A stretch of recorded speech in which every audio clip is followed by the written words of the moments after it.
first one wasn't supposed to be a problem.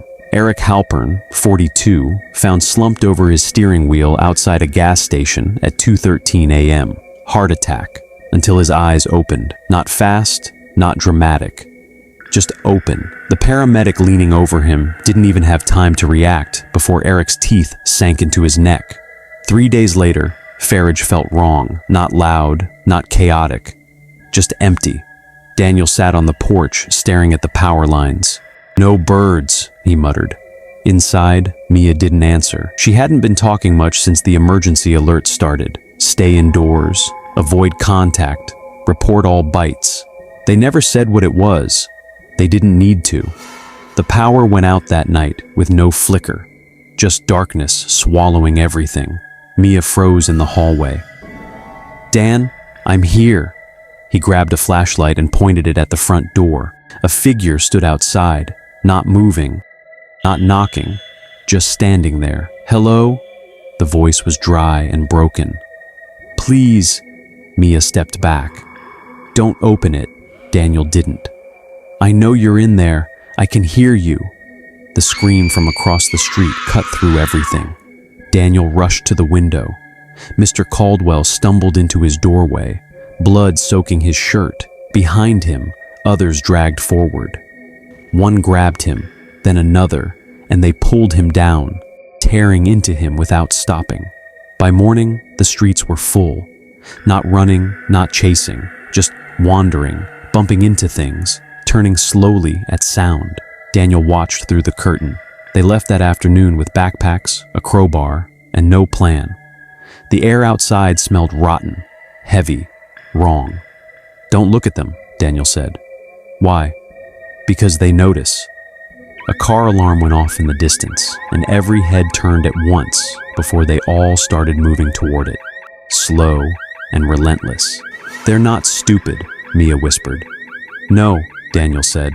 "They're just hungry." They found the grocery store near sunset. Boarded windows, door cracked open. The shelves were mostly empty, their footsteps echoing too loudly. Then came a sound from behind the counter. Wet, slow, chewing. It stood up, something hanging from its mouth. It looked at them and lunged. "Run!" They sprinted as it crashed into shelves behind them, cans clattering loudly across the floor. From outside came an answer. Groans, footsteps. They reached the storage room, slipped inside, and slammed the door. The first impact hit seconds later, then another, then more. Bodies throwing themselves against the wood. "They're going to break it!" Mia cried. "Help me!" They shoved a rack, boxes, anything heavy against the door. The wood cracked. A gray hand forced through, fingers grabbing. Daniel smashed it with the crowbar, bones snapping, but more hands followed. "This way!" Daniel shouted, spotting a side door. He yanked it open to a narrow corridor. They ran as the dead poured in behind them. They burst into the alley, cold air hitting them, but the street beyond was filled with dozens of figures turning toward them. "Back in," Mia said. "No, run! They'll catch us. We don't have a choice."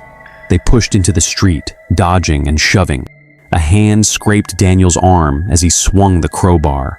Another grabbed Mia, and she fell. "Dan!" He rushed back, smashing skulls, pulling her up. "Go!" They ran again, but more came from everywhere. Houses, cars, shadows. "We're not going to make it," Mia said. "Don't say that. Look." The road ahead was blocked, a wall of bodies with no gaps. They backed up, only to see more closing in behind them, surrounded. Mia grabbed his hand. "What do we do?" Daniel didn't answer because there wasn't one. The first lunged and he dropped it, but they kept coming. Too many. Mia screamed and he turned too late, teeth sinking into her arm.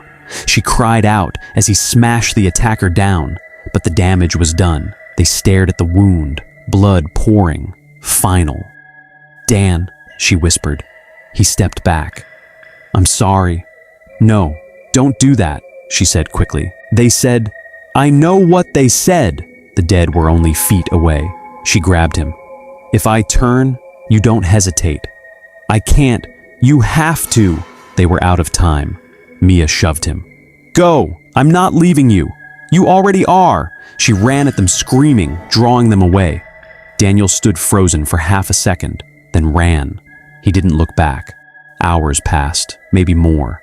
He hid, ran, fought, survived. By morning, the town was gone.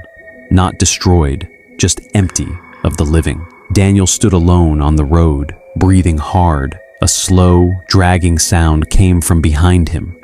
He turned. A figure limped toward him. He raised the crowbar and stepped forward, ready, then saw the shirt. Mia. She didn't answer, didn't stop. Her eyes were empty, gone. Daniel's hands shook. I'm sorry. She lunged. He swung. Daniel stood there for a long time before more shapes appeared in the distance. Finally, he turned and walked. Not toward safety, not toward hope, just away